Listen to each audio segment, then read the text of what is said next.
Welcome back to Hooah Presents.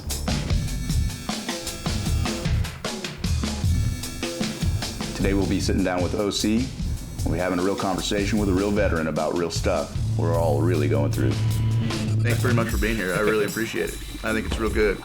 You're a great guy, Marine. My dad was a Marine. Right. Hooah. So for this episode, this is Hooah Presents. Right. OC, man. I want to start by talking about stress. Okay. I want to start there.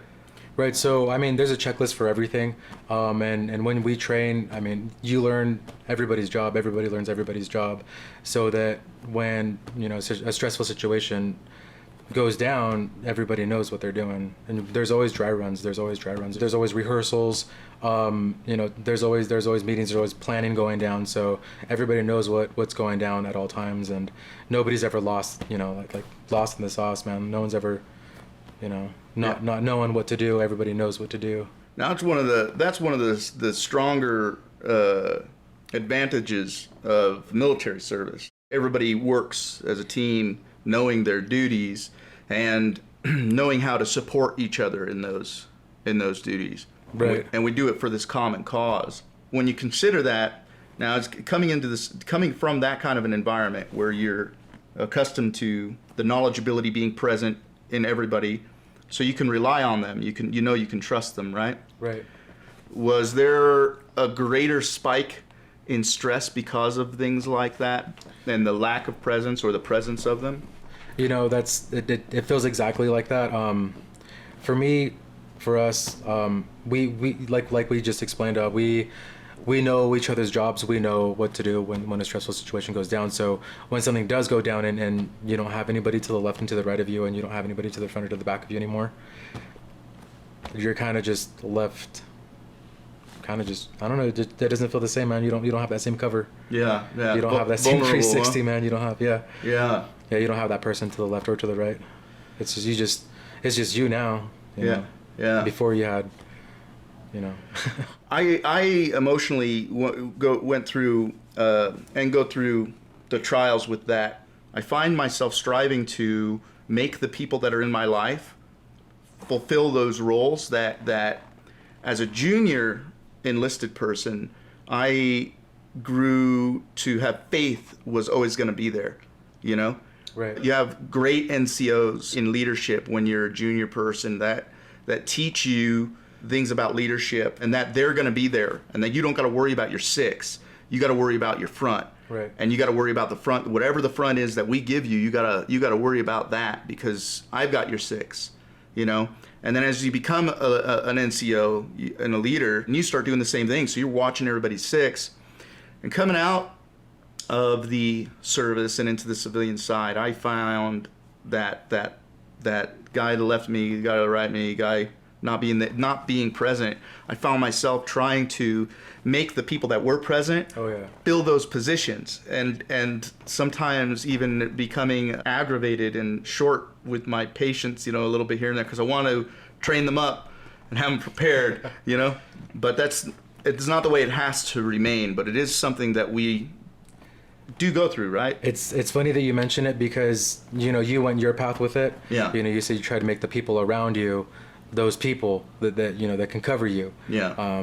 But what I try to do, and I don't do this anymore, but when I first got out, what I tried to do was I tried making myself all those people. And so one thing that I learned was, you know, one time my uncle, I got out and, you know, we drank heavily anyways, but my uncle was pretty worried about me. My uncle was his prior army. And so he was worried about me, so he took me to an AA meeting once. And he said the most important thing that you learn here is that you can't be your own higher power. You have to. There's always a higher power higher than you. That's what a higher power is. And so you can't be your own God. You can't make yourself all those people. Right. And so that was a mistake that I did. And you know, it's you just gotta like battle through it. But you know, you just gotta keep fighting, and you know. Yeah. That's what I try to do though. Is I tried making myself all those people, and it is impossible, man. Yeah, what an incredibly stressful load to take upon yourself. How hard is that? Like you don't have them around you, so you try to create them, somehow. Yeah. And so in my head, I was just like, I can do it, Yeah. You got through past that stuff. I think so. I think so. Well, we'll get past then. these things, right? Yeah. I mean, it's always progress Shit is always happens. forward, right? Do we Right. we maintain that? Always try to push forward. Always forward. Always try to It's the key. It really is a key. It's a critical thing that we learn in the service, and it's something we need to continue to apply out of the service, I think, because there's nothing behind us. You know what I mean? It's in front. We got to keep moving forward. Yeah. Did you know exactly what you wanted to do as a civilian immediately coming out, or did it take you a while to start figuring out what you were going to do with yourself? Coming out, I just figured I would go to school. Yeah. Stay in school. Try to finish as soon as I could, but then that didn't work out. I don't know, man. Lost motivation, or was just trying to do my own thing. Partying too much. Yeah. That's usually what it is. Is just trying to numb all. Trying to keep the good time going, and try to remember everybody. But that doesn't last forever. Yeah. You kind of just you just got to be an American again somehow. You got to be a different American. A different American. Yeah. That's an interesting way to say it. You made some solid choices. I made a few, I guess, in my life, maybe one or two there, but not everything was always. I've always learned the hard way. Yeah. I would say the first good decision I ever made was joining a branch, trying to look ahead, trying to look forward to my future, trying to plan a few things out ahead of time. So, not coming from a well-off family, I had to do something. Yeah. You got to do something. You can't just stay at home, for your whole life. Right. I joined the Marine Corps and was planning on just doing 4 years and just getting out, going to school again, but I ended up going through a career college and becoming certified as a trainer. Yeah. I've actually overcame an injury that I previously ruptured my Achilles trying to play semi-pro football. So when that happened, I was already certified. I was actually about 4 months certified, and I didn't have a job at a gym yet at all. So I was bumming out. I was bumming out hard, dude. Like, I grew out long. My hair was like 4 or 5 inches, and that's long for me. 4 or 5 inches is long. Growing a beard out. Dropped out 3 weeks into my fourth semester of college. Wasn't going to school anymore. Just got totally depressed. And then once I was able to walk on my own and finally make it around in a boot, I started seeking other jobs, and someone put me in a shadowing process, and I got my first personal training job, and thankful for that. And then she actually helped me get my second job, and that's how I ended up where I'm at now.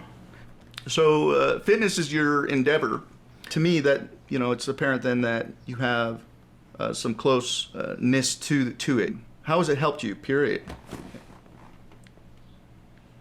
Fitness, man, you whenever you just need to lose your mind or just do something to forget about anything, start pushing some weights, jump on the treadmill, challenge somebody next to you, or make a friend at the gym, make a gym buddy, and hold yourselves accountable. Like you. The other day you told me that you were going to do what on your deads? You said you would do 405 for 10. 10. I was going to do 3 sets. And 10. then you were talking shit and said you would do 415. Yeah. Right? Oh yeah, instead I was going to do 415. And then while I was at the gym, you were like, there, I did it, 405 at 10. And I was like, no, you said 415. And I held you accountable. You did. Right? You did. I called you out. You did, man. Hey, I was impressed with myself, and you were just like, I was like, oh, dang it, dude. What did I try to do? I tried to make up for it too. I was like, well, I got 465 for 1, and I got 445 for 2, and I got 425 for 3. And you're like, it's not what you said you were gonna do. That's good. That was real good of you, man. You just have to hold, and that's what I do with everyone. Like, you give them certain instructions, and then if they don't follow them, you pause them. And you correct them, yeah, and you make them do it right, yeah. And doing that, because the sense of accomplishment really is what helps you out and helps you get through a lot of the stress. Is just working on you, just staying disciplined and just work on you, yeah. And doing that makes them value you that much more, and holding them accountable, because they didn't come to the gym to be a bitch. These civilians came here to freaking rock out, man, and they came here to push some stuff around, and and they went there for some resistance training, and they want to do it right. Yeah. Fitness is awesome, and no one is the same, and that's what I love about it, is that people have different goals, and not one person trains the same. That's awesome. Yeah, and so you can't train the same every day. You can't just do 22 push-ups. You got to do more than that. I like that. You got to keep pushing. I like that. So there's a lot of struggle that we hear about. You hear about in the media guys having a hard time being able to get to their benefits, or we hear about guys who are struggling with just existing, man. You know what I mean? Just coping at all with being out. You hear about this stuff. Does it drive you to want to do something? Do you end up feeling like a need to continue to lead? Well, there's no way I'm ever going to be a politician or anything, but I don't know, man. I feel like sometimes that there isn't really a way that I know how to help. Yeah. Especially myself. It's not as bad anymore right now at this moment in my life, but I mean, what do you say? Yeah. I hear an unfortunate event happened with you or something, and I didn't. All I know what to do is say I'm sorry and just keep fighting. I mean, I don't. How do I help my people? How do I help my brothers and sisters now? Yeah. I don't really know what to say, which is kind of why I guess I picked fitness. It's all we know. Yeah. Get up at 04:30, run. Get the hard ball, man, just run. Yeah. Everyone is everyone on bases. Yeah. But so I got this idea. And I got this idea originally from working with you and having some conversations with you, right? And I said, okay, man, we should do Das Hooah Fitness. Right. You remember this, right? So we started talking, and I said, let's do this Das Hooah Fitness. We should do this.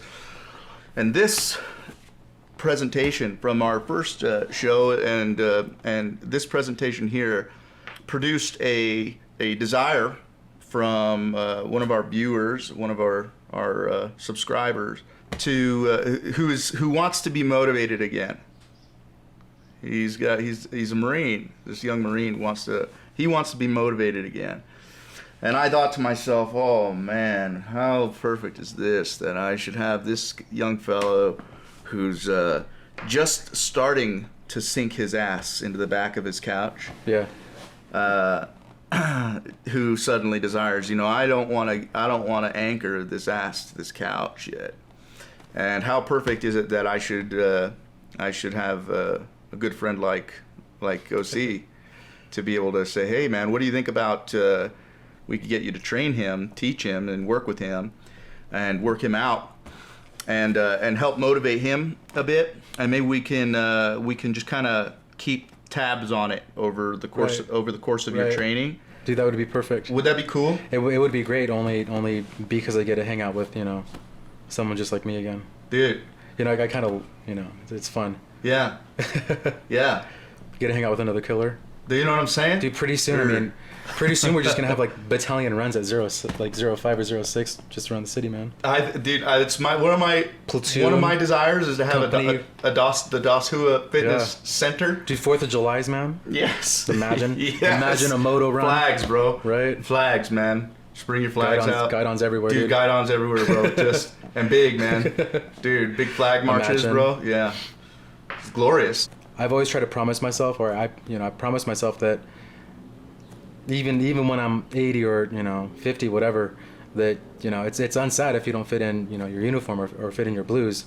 You're always held to a certain standard, and so I'd like to keep that standard. And I'm a little sloppy right now with my shave and shit, but dude, this is a veteran beard, bro. Hey, I miss my beard, but just you know what? I'm gonna cut you off and just say that you had this. 2 weeks ago, you shaved this burly beard, man, down to this. It was baby face, man. But I'm impressed. I think that the veteran in you just automatically was like, okay, you shaved for a duty to, you know, females or whatever you had to do there for your girl or whatever you had to shave for, you did, man. But the skull and beard in you straight just started puffing right back. Cause look at you, man. You got, I mean, that's a facial coif right there. I'll probably bring it back in the winter. Dude, it's gonna be, dude. I'm growing my beard here forever now, and you're gonna be like, I can't wait to see it. Anyways, I cut you off, man. No, what were you? Well, you were saying you were telling me about. Whenever you hear anybody's in rain, it's just like, oh, you know, you better square yourself away or something. You know, you better you know, square yourself up, or, you know, I don't know. Yeah. People are they just expect, you know, something more than a normal individual out of you, and so. Well, you do a real good job. I think that we're gonna do great things. I think eventually we'll have a facility even to be able to train guys out of and have guys come to appreciate your profession as I do, and that we can continue our service to the people. Because I think when we get down to it, fitness is the critical component of forwarding ourselves in any endeavor. You know, some of the guys I grow concerned for are these guys that end up in the state of just absolute doneness, you know, where they check out either mentally and emotionally and disconnect from reality. Mm-hmm. Or they check out, you know, to open up some personal experience. So I spent a lot of time on, I tried the medications for a long time. I tried self-medicating for a long time. I want to say I tried everything, but I tried a lot of things. And I have found that fitness and a focus on fitness has been the supreme help in overall in all of my dealings, in my ability to deal and cope and manage and handle things appropriately. Right. And as I realized that, as I've gone through that and seen like the ability that we have through hard work, and it's not easy. It takes hard work, you know, but through hard work and training and conditioning, we can almost fix our chemistry and fix our physiological self. And I believe that the spiritual self also is incorporated in that. You mentioned earlier higher power. You can't do it alone. You have to have one, the higher power, right? Right, because you can't be your own higher power. You can't be your own higher power. There's no way. That incorporates into the training, especially when we train for really difficult, challenging stuff, you know? Like the barbell's my higher power? Yeah, like, you know, hey, some guys, I mean, you know what I mean? And well, yeah. And that's a something. That's enough to humble you. Right. It's enough to humble you and to help you and that humility is what helps you to be able to engage. You can't engage without it. Any dump truck that goes around waving his superiority, I never met a badass killer that wasn't a humble person. I mean, I never met one cocksucker out there. Not ever. Never. Now we got cocky. A lot of us got cocky, and we get cocky, you know. But that's totally different. You know what I mean? And I just bring that up because those are realities that are realities in the heat of battle, and they're the realities in the cool of winter. You know what I mean? This is going to be the new and improved way of how to really unite the veteran community and how to do something better for ourselves and for America. There it is, man. Yeah. I like that. I like that. You know, I am a supporter of whatever when people want to do stuff to try to help the veteran community. I often am. When I see them doing stuff, they post stuff on Facebook. It's tradition in your family. You know what I mean? It's just like it was in mine. It was tradition, man. Hey, let's support these guys. You know what I mean? I'm saying as a veteran, I'm supportive towards these guys who are trying to support the veteran community because they don't know what the hell to do. You know, they want to do 22 push-ups a day. I'm like, oh, good, man, because you're skinny. and you need to eat and push weights. But what you're saying is that the answer to all of that is we work them out. Right. We get a training again. Yeah, I think that that's real brilliant, and I think that that's exactly the direction that we will continue to try to see our community go. We will see our community go in that direction. I think that the more we can engage too with some of the veterans that are sitting on the couch. Look at if you've been through, if you've gotten your MOS or your specialty, if you've completed it, and you can call yourself a Marine or a soldier or or an airman or a sailor or guardsman, whatever you call yourself. If you've completed your training to be able to say I can do these things, well then you've got something that a whole lot of other people don't have. Right. And you can really help. I think how can you help your community, the veteran community, if you know them, support them, encourage them, keep them motivated. Give them shit when they're sitting on the couch getting fat. Exactly. You know what I mean? Because although, hey, some guys might get a little pissed about that, hey, but... good thing we're faster than they are. It's good.